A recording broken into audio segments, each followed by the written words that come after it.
웬만한 학원 같으면 여유롭게 다니는 아이가 관심을 더 받아요. 선생님으로부터. 여유롭게 다니는 아이가 점수가 잘 나오고 선생님이 더 신경을 쓰게 됩니다. 관심 받으면 또 공부해요. 관심을 선생님한테만 받나요? 절대 아닙니다. 더 많은 관심은 누구한테 받죠? 주변 아이들한테 받아요. 자존감이 좀 높아질 것 같은데요? 당연히 높아지죠.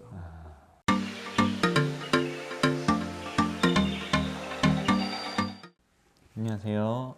대치동영어학원 내부 고발자입니다. 이번 편은 레벨 낮춰서 가기에 대한 영상입니다. 우리 학생들이 반 같은 거 선택할 때 네네. 레벨을 정하는데 낮춰가는 게 좋을 것 같다는 의견이 있어요. 어떻게 보십니까? 두 가지 방법이 있을 것 같아요. 네네. 자기가 나온 것보다 되도록이면 높은 반에 들어가거나 자기가 배정된 반보다 오히려 낮춰서 가는 게 어떤 게 더 좋냐.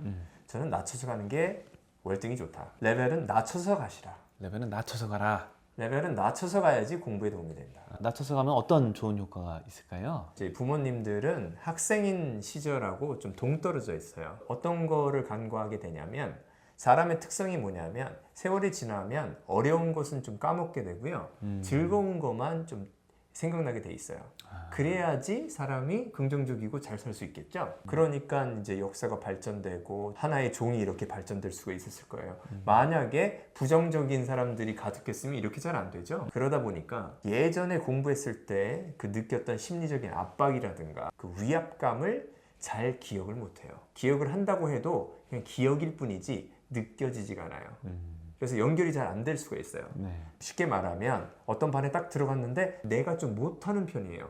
그럼 거기서 느껴지는 외로움과 압박이 있다는 걸 인지하지만 그 느껴지진 않아요. 그리고 그 느낌이 안 오다 보니까 이것이 공부에 어떻게 영향을 미치는지 잘 연계가 안 돼요. 저도 많이 느꼈던 것 같은데 뒤떨어지는 느낌이 나면 좀 외롭더라고요. 좀 움츠러들고 약간은 좀 뒷좌석에 앉게 되고 막 이렇게 되는데 네. 울컥울컥 하는 네. 경우가 많아요. 이게 이상한 게 아닙니다. 누가 나한테 뭐라고 한 것도 아닌데 아무도 안 했고요. 네. 그냥 이제 시험지에 점수 하나 딱 봤는데 벌써 슬퍼요. 네. 그렇게 되더라고요. 네.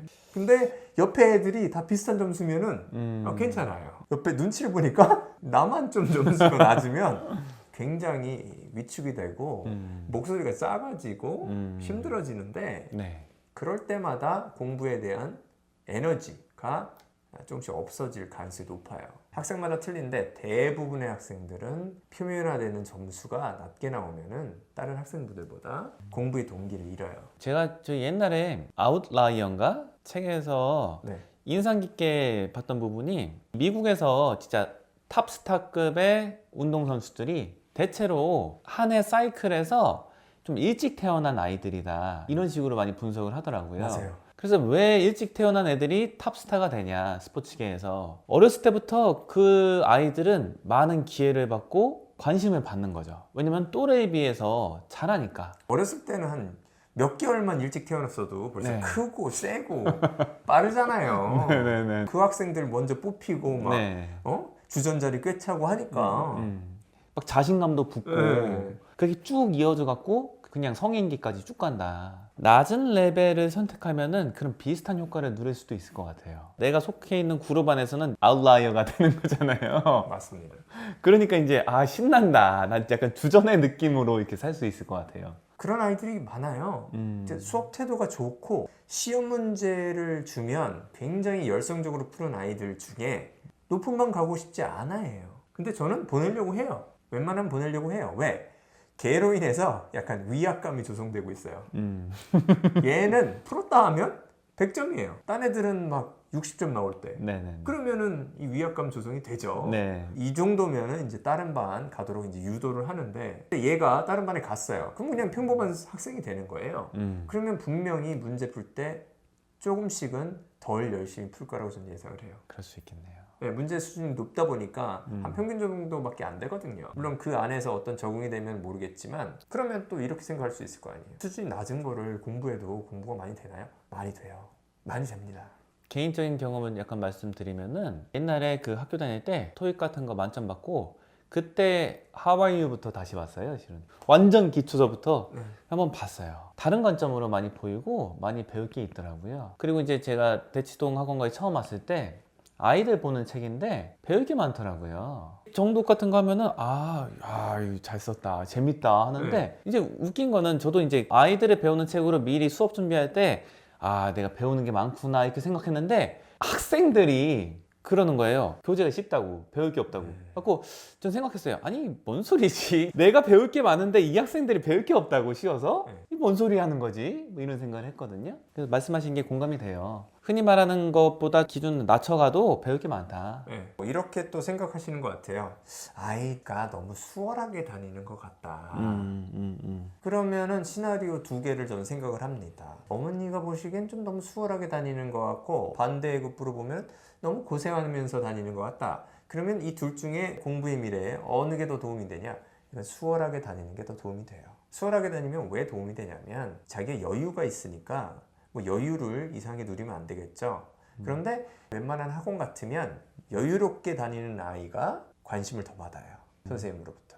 여유롭게 다니는 아이가 점수가 잘 나오고 선생님이 더 신경을 쓰게 됩니다. 일반적인 학원 같으면. 물론 저희 학원에서는 못한 애들이 많이 관심을 받지만 시스템 자체가 이렇게 돼 있으니까 다 기록이 남으니까. 학교라든가 학원 일반적인 환경에서 좀 수월하게 다니면 관심을 더 받으니까 관심 받으면 또 공부해요. 관심을 선생님한테만 받나요? 절대 아닙니다. 더 많은 관심은 누구한테 받죠? 주변 아이들한테 받아요. 자존감이 좀 높아질 것 같은데요? 당연히 높아지죠. 저는 그 자존감을 높이기 위해서 아무것도 안 해요, 사실. 그냥 오히려 자존감을 체킹하기 위해서 약간 노력할 때가 있는데 자존감이 너무 커질 것 같아서 소위 말하는 못하는 아이들 자존감을 유지하기 위해서 여러 가지 노력을 합니다, 저는. 그러니까 얼마 전에 어떤 일이 있었냐면은 학생이 여행을 하고 왔어요. 네. 여행을 하고 왔으니까 문법을 수업을 안 들었잖아요. 네. 근데 딱 와서 시험지 딱 주니까 95점이 나온 거예요. 딴 애들은 어렵다 그래서 평균 한 70점 나오는 시험이에요. 그럼 애들이 이상하게 여겨야 되잖아요. 아니에요.